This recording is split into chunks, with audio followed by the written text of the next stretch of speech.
L'Evangelista Matteo è l'unico a riportarci una parabola raccontata da Gesù che comunemente viene detta parabola del campo e della zizzania.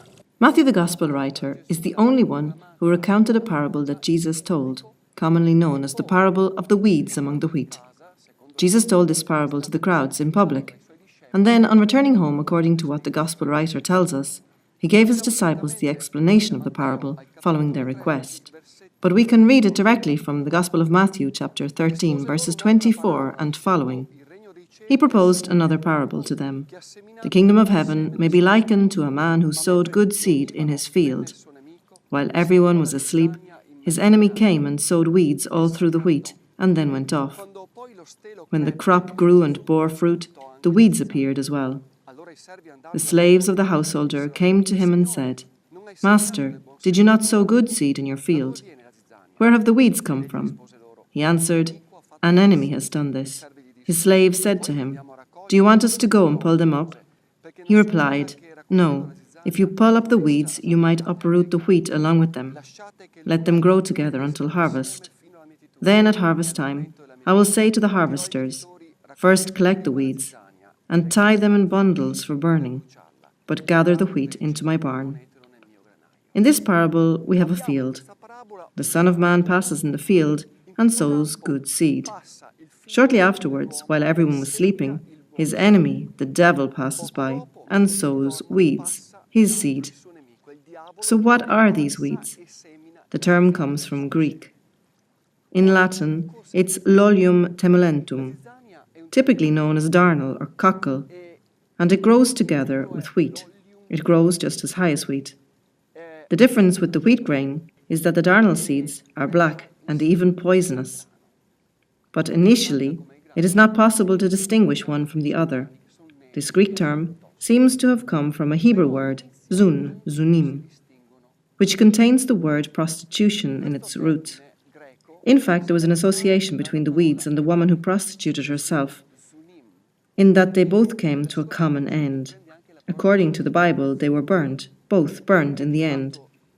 In any case, these weeds were sown by the devil. There was one field, which is a reference to the Christian community.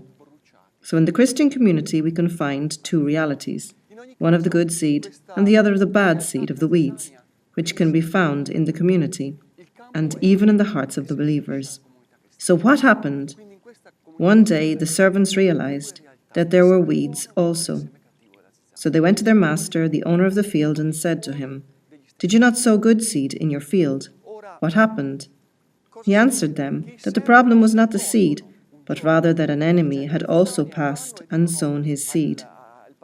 The problem is that when we realize it is already too late. When we wake up, it is already too late. The devil has already passed and sown his seed. We should have paid attention before. In the Bible, slumber is synonymous to spiritual relaxation and synonymous to letting the guard down. Concretely, it means leaving the relationship with the Lord, leaving our prayer, and allowing ourselves to slumber. So how did the servants react? They made a proposal. "Do you want us to go and gather it?" This is a human reaction, because when we realize that there is an evil presence, immediately we want to take it in hand. Not the evil in our hearts, but especially the evil that is among us, which is of course the evil in the hearts of the others. We want to uproot it. We immediately want to judge them and send them to hell. But what does the Lord say? Leave them alone. Allow them both to grow side by side until the harvest. This is the culmination of the parable and what Jesus wants to transmit to us. We must learn to live with the evil in us and among us. The Lord knows that it is present, but He's not worried.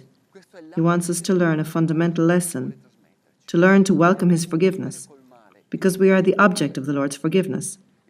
But also He wants us to go one step further. He wants us to learn to be channels of forgiveness for the others, to be merciful.